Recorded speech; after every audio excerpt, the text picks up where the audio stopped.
Dear students, अस्सलाम वालेकुम। आज जो हमारा बायोलॉजी सेकेंड ईयर का chapter 20 second half second time test हुआ है उसको देखने जा रहे हैं। फर्स्ट MCQs आपके पास है। In phenylketonuria enzymes absent is dash के फिनाइल कीटोनोरिया एक बीमारी है, उसमें कौन सा एंजाइम जो है वो एब्सेंट होता है, तो वो फिनाइल एलानीन हाइड्रोक्सिलेस होता है। यानी कि इसका करेक्ट आंसर जो है वो ए है, हाइड्रोक्सिलेस एंजाइम्स। फिनाइल एलानीन हाइड्रोक्सिलेस एंजाइम्स जो होता है वो एब्सेंट होते हैं। नेक्स्ट MCQ से every gene starts with initiation codon कि हर जो जीन है उसका जो शुरू वाला कोडॉन होता है, कोड होता है, वो कौन सा है, तो वो मिथियोनीन होता है। तो इसका जो करेक्ट आंसर होगा वो आपके पास डी होगा, मिथियोनीन। नेक्स्ट MCQ है कि नॉन सेंस कोड्स में भी कि नॉन सेंस जो कोड हैं वो कौन सा हो सकता है। फर्स्ट पे लिखा हुआ है UAA, B पे है UAG, C पे है UGA और D पे है ऑल। तो इसका जो करेक्ट आंसर होगा वो ऑल होगा, यानी कि ये सारे जो हैं नॉन सेंस कोडॉन्स कहलाते हैं। नेक्स्ट MCQ है RNA पॉलीमरेज 1 सिंथेसाइज डैश कि RNA पॉलीमरेज 1 जो है ये किसे तैयार करता है, तो ये राइबोसोमल RNA को तैयार करता है। इसका करेक्ट आंसर ए होगा। नेक्स्ट MCQ है human cells contain about dash kinds of transfer RNA कि इंसानों के सेल में कितने किस्म के ट्रांसफर RNA मॉलिक्यूल्स जो हैं वो मौजूद होते हैं, तो ये 45 होते हैं। इसका करेक्ट आंसर डी होगा। 6 MCQ है prokaryotes have only dash type of RNA polymerase कि प्रोकैरियोट्स के पास RNA पॉलीमरेज की कितनी किस्में होती हैं, तो इसका जो करेक्ट आंसर होगा वो 1 होगा, ए।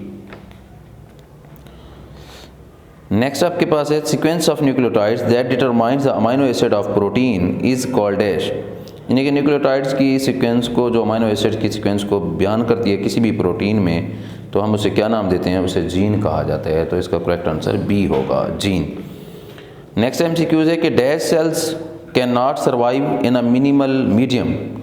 मिनिमल मीडियम के अंदर कौन से सेल जो हैं वो सर्वाइव नहीं कर सकते। ए पे आपके पास है फंगल, बी पे है एल्गल और सी पे है प्रोटोजुअल और डी पे है प्रोटिस्ट। तो ये फंगल सेल जो होते हैं ये मिनिमल जो मीडियम है इसमें सर्वाइव नहीं कर सकते। तो इसका करेक्ट आंसर जो होगा वो ए होगा। नेक्स्ट MCQ है कि इन DNA replication dash enzyme is involved. DNA replication में कौन सा एंजाइम्स इन्वॉल्व होता है, तो इसका जो करेक्ट आंसर है वो ए है, DNA पॉलीमरेज 1।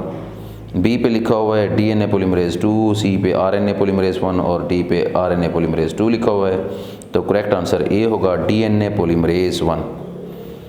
नेक्स्ट MCQ है nucleotides are added continuously to growing end कि न्यूक्लियोटाइड्स जो होते हैं वो मुसलसल ग्रोइंग एंड की तरफ चले जाते हैं।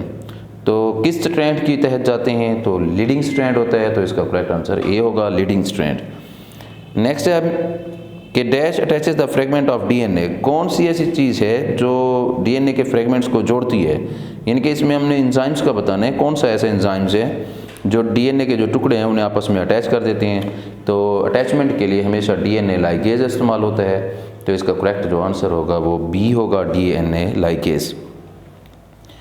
गैरेड इन्वेस्टिगेटेड डिजीज़ कि गैरेड ने किस बीमारी की तहकीक की थी, वो थी अल्केप्टोनोरिया। तो इसका करेक्ट आंसर जो होगा वो बी होगा, अल्केप्टोनोरिया।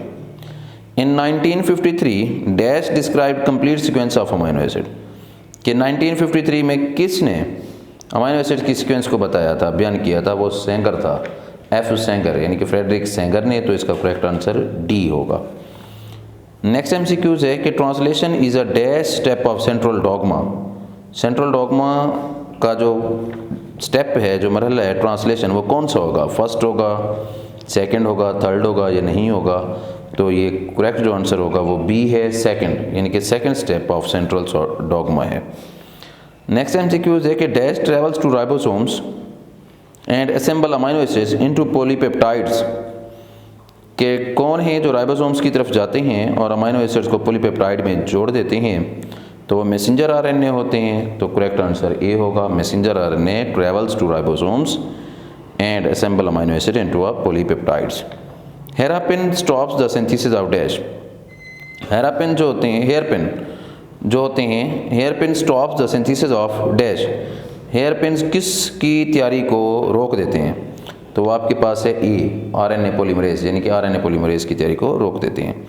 TTGACA are also called dash, यानी कि हम इसे क्या कहते हैं? TTGACA को क्या कहा जाता है?